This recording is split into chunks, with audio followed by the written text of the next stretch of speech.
नमस्कार, मी राहुल कुलकर्णी. श्री अभय गाडगीळ आपल्यासोबत आहेत आणि तज्ज्ञ व्यक्तींनाच विचारलं पाहिजे की माननीय पंतप्रधान जे बोलले त्याचे काय साधारणपणे बाजार व्यवस्थेवरती परिणाम होतील. सकाळी आपण 3 महत्त्वाचे मुद्दे काढले होते. क्रूड ऑइल, दुसरा होता हे जे काही परदेशी पर्यटन वगैरे आणि सगळ्यात महत्त्वाचं म्हणजे सोनं. श्री अभय गाडगीळ हे स्वतः BCom MBA आहेत. PNG एक्सक्लुझिव्हमध्ये महत्त्वाचं काम पाहतात आणि गाडगीळ हे नावच पुरेसं आहे महाराष्ट्रासाठी. पर ते स्वतः सराफा असोसिएशन जी आहे पुण्याची त्याचे व्हाईस प्रेसिडेंट आहेत. गाडगीळ साहेब, आकडेवारी जर आपण पाहिली तर साधारणपणे 2022-23मध्ये $35 अब्ज आयात आहे सोन्याची. 2023-24मध्ये 45.54 अब्जची आणि 24-25मध्ये 58 अब्ज एवढी आयात आहे. समजा जर पंतप्रधानांनी म्हटलं त्याप्रमाणे एक अगदीच 10 ते 20% इथपर्यंत जरी सेव्हिंग लोकांनी केली तरी साधारणपणे असं दिसतंय की 11.5 कोटी इतके रुपये आपले वाचतील. पण दुसरीकडे सगळ्यांना माहिती की इट्स अ सेफ इन्व्हेस्टमेंट.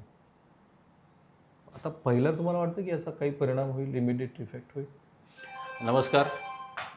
सर्वप्रथम मी एक सांगू इच्छितो याच्यामध्ये की आपल्या भारतीय संस्कृतीचं आणि सोन्याचं एक अटूट नातं आहे. ते वर्षानुवर्ष परंपरेनुसार चालत आलेलं आहे आणि हे जे नातं आहे ते लगेच तुटू नाही शकत आणि हे नातं हे कायमस्वरूपी असणार आहे, पुढेही चालत राहणार आहे. आणि त्यामुळं आम्ही याच्याकडं एक अत्यंत वेगळ्या पॉझिटिव्हरित्या बघतो. पहिली गोष्ट, याचा परिणाम आमच्या ह्याच्यावरती होईल असं वाटत नाही. याचं कारण सुरक्षित ठेव म्हणून बघितलं जातं. आज शेअर मार्केटमध्ये असणारी उलाढाल, चढ उतार, याचा परिणाम नाही म्हटलं तरी आज लोकांवरती झालेला आहे आणि त्यामुळं लोक ही अत्यंत सुरक्षित ठेव म्हणून या सोन्याकडे बघतात. गेले काही वर्षांमधला ह्याचा परतावा जर तुम्ही बघितला असेल तर तो खूप अतिशय चांगला असा परतावा, 50-60-70% अतिशय चांगला परतावा दिलेला आहे. तो खाली आलेला नाही आहे, हे महत्त्वाचं आहे. आणि रेटसुद्धा तुम्ही जर बघितले असतील तर ते वरतीच जात आहेत, ना की खाली येत आहेत. त्यामुळं लोक ह्याच्याकडे अतिशय चांगल्या रीतीने बघतात, पॉझिटिव्हरित्या बघतात. गाडगिळांच्या मते पंतप्रधानांच्या ह्या म्हणण्याचा काहीही परिणाम मार्केटवरती होणार नाही. मी इथं अभय गाडगीळ या नात्याने जरी बोलत असलो तरी सुद्धा मी एक पुणे सराफासूनचं उपाध्यक्ष या नात्याने मी बोलत आहे आणि त्यामुळं मी ह्याच्याकडे असं सांगेन की आमचे सर्व व्यावसायिक ह्याच्याकडे अतिशय चांगल्या रीतीने बघतात. याचा कुठलाही परिणाम आमच्या व्यवसायावर होणार नाही याची आम्हाला खात्री आहे. ओके. त्याची मुख्य कारणं तुम्ही आता सांगितलं की आपल्या संस्कृतीमध्ये सोनं आहे. पण पंतप्रधान काल बोलताना असं म्हणाले की आवश्यक सोडून, आता मला खरंच कळलं नाही की अनावश्यक म्हणजे मग सेव्हिंगची गुंतवणूक असते की काय? म्हणजे आता ह्याच्यामध्ये पंतप्रधानांना नक्की काय म्हणायचं आहे याच्यावरती आपण भाष्य करता येणार नाही आणि कारण मी त्यातला तज्ज्ञही नाही, स्पष्टच सांगायचं झालं तर. परंतु एक मात्र नक्की आहे की आमचा जो व्यवसाय हा एक व्यवसायांपैकी सर्वात मोठा व्यवसाय आहे, जागतिक व्यवसाय. भारतामधले आज कोट्यावधी लोक, म्हणजे अक्षरशः लाखोवरी लोक या धंद्यामध्ये गुंतलेले आहेत. याच्यामध्ये मेनली जे आहेत ते संपूर्ण भारतभर असणारे कारागीर. आज तुम्ही विचार करा की आज लाखो हात याच्या पाठीमागे लागलेले आहेत आणि त्यामुळे ह्याचा परिणाम याच्यावरती काही होईल असं मला वाटत नाही. कारण तसं जर झालं तर आज या सगळ्यांवरती परिणाम होऊ शकतो. आज लाखो लोकांवरती याचा परिणाम होऊ शकतो, आयुष्यावर परिणाम होऊ शकतो. परंतु आम्ही व्यावसायिक ह्याच्याकडे पूर्णपणे पॉझिटिव्हरित्या बघतो या सोन्या चांदी धंद्याकडे आणि लोकसुद्धा याच्याकडे एक चांगला परतावा, चांगली सुरक्षित ठेव म्हणूनच बघणार आहेत आणि कायमस्वरूपी बघणार. राईट. गाडगिळांच्या बोलण्यात आत्तापर्यंत आम्ही पॉझिटिव्हली बघतो असं म्हणणं जरी असलं तरी आपल्याला सगळ्यांना माहिती आहे की पॉलिसी मेटरवरती साधारणपणे व्यावसायिक आपलं मत व्यक्त करत नाही. अगदी बजेट आल्यानंतर सुद्धा साधारण येणाऱ्या उद्योगपतींच्या प्रतिक्रिया बघा, कधीही तुम्हाला त्या नकारात्मक दिसणार नाही, त्यांना व्यवसाय करायचा असतो. पण ग्लोबल हेडविंड जर आपण बघितली तर साधारणपणे फ्रेंच सरकारने त्यांचं US असलेलं जवळपास 18 टन सोनं हे आपल्या बँकेमध्ये नेलं. राईट. कारण त्यांना असं वाटलं की आत्ताची जागतिक परिस्थिती जी आहे तिथे सोनं हा फार क्रुशियल पार्ट आहे. भारत सरकारनं म्हणजे RBIने सुद्धा गेल्या 2 वर्षामध्ये खूप टप्प्याटप्प्याने वेगवेगळ्या देशामध्ये असलेलं जे सोनं आहे ते आपल्या देशामध्ये आणलं. ते सेफ वॉलेटमध्ये असावं अशी भूमिका होती. ऑस्ट्रेलियामध्ये पण या संदर्भामध्ये खूप जोरदार चर्चा सुरू आहे. ज्या वेळेला जागतिक परिस्थिती अस्थिरतेची असते त्यावेळेला सोनं हा फार क्रुशियल भाग बनून जातो. जवळपास सगळ्या फेडरल बँका, खास करून अमेरिकेतल्या फेडरल बँकेचे आता व्याजाचे दर वाढल्यानंतर असं दिसतं आहे की चीनसहित सगळ्या जागतिक व्यवस्था ह्या सोन्यामध्ये गुंतवणूक करत आहेत. त्यामुळे कॉन्ट्रडिक्शन हे आहे की एकीकडे आपण सामान्य माणसांना म्हणतो की तुम्ही सोन्यात गुंतवणूक करू नका, पण जागतिक सगळे देश इन्क्लुडिंग भारत हा मोठ्या प्रमाणामध्ये सोन्यामध्ये गुंतवणूक करतो आहे, हा विरोधाभास आहे. सो 2 महत्त्वाच्या मुद्द्यावरती आपण गाडगीळ यांचं ओपिनियन घेऊ. एक, ज्या वेळेला पी चिदंबरम हे फिनान्स मिनिस्टर होते त्यावेळेला ती चर्चा सुरू झाली होती की सोन्यातले बॉन्ड्स आणूया आणि त्याच्यामध्ये गुंतवणूक करूया, राईट. ह्या सरकारनं मात्र हळूहळू त्यातनं विड्रॉल केलं. ज्या वेळेला सोन्यातले बॉन्ड्स आले होते त्यावेळेला परिस्थिती काय झाली होती? सोन्याचे बॉन्ड्स आले त्यावेळेला सुद्धा खरं म्हणलं तर आमच्या जे ॲक्च्युअल सोनं खरेदी करतात लोक त्याच्यावरती कुठलाही परिणाम झालेला नव्हता. Okay, fine.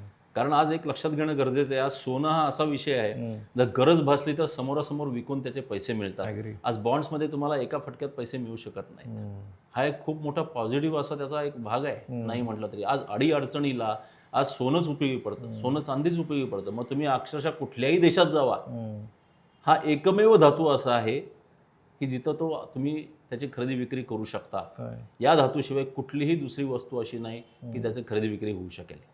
त्यामुळं सोनं हा सोनाच ॲक्च्युअल जो सोनं आहे आपण म्हणू धातू हा विकला जाणारच आहे आणि खरेदी केलाच जाणार आहे. तनिष्कसारख्या ब्रँडनी ज्यावेळेला सुवर्ण गुंतवणुकीच्या स्कीम्स आणल्या त्याला कसे प्रतिसाद होते मार्केटमध्ये? कारण त्याच्याशी हा प्रश्न निगडीत आहे. नाही, बघा, तनिष्क असेल किंवा इतर सगळे आमचे सगळे मार्केटमधले आमचे व्यावसायिक असतील, प्रत्येकाच्या स्कीम्स हे असतातच आणि त्याला अतिशय चांगला प्रतिसाद पण मिळतो. कारण त्यातनं शेवटी लोकांना चांगला परतावा पण मिळतो. तुम्ही वारंवार परताव्याबद्दल बोललात. गेल्या 3 वर्षातला आपण जर इतिहास बघितला तर दिसतंय की मोठ्या प्रमाणामध्ये 50-70%. सो एक 2021 पासून आपण सुरुवात करू. 2025 पर्यंत हा जो ग्रॅज्युअल ग्रोथ आहे तो कसा आहे? तो तुमच्या समोरच आहे ना. आज तुम्हीच म्हणताय की आज 50% 55% ग्रोथ मिळालेली आहे, तर हा त्याचाच परिणाम आहे. आज शेवटी आज इतक्या वर्षात जर बघत आलात तुम्ही तर रेटमध्ये कुठल्याही प्रकारे निगेटिव्ह असं गेलेलंच नाही आहे.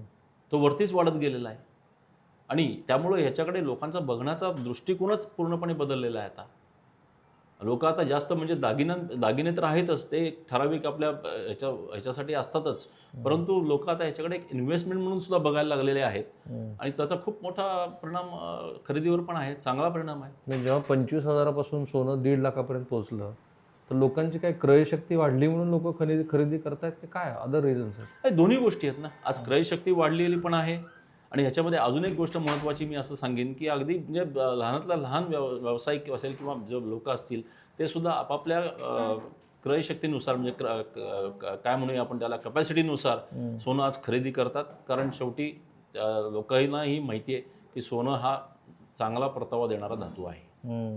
राईट. मी पुन्हा एकदा सगळे आकडेवारी तुम्हाला सांगतो. 2022-23 $35 अब्ज, 35 अब्ज, 2023-24 $45.54 अब्ज आणि 24-25 $58 अब्ज एवढं सोनं आपण खरेदी केलं. आत्ता मी बंगालमध्ये होतो तर बंगालमधल्या अनेक घराघरामध्ये जे कारागीर आहेत, ज्याला आर्टिझान म्हणतो आपण, ते सगळे बंगालमधनं देशाच्या वेगळ्या भागामध्ये जातात आणि उलटं आहे, महाराष्ट्रातले अनेक सोन्याचं गाळीव काम करणारे हे देशाच्या वेगवेगळ्या कोपऱ्यामध्ये पसरलेले आहेत.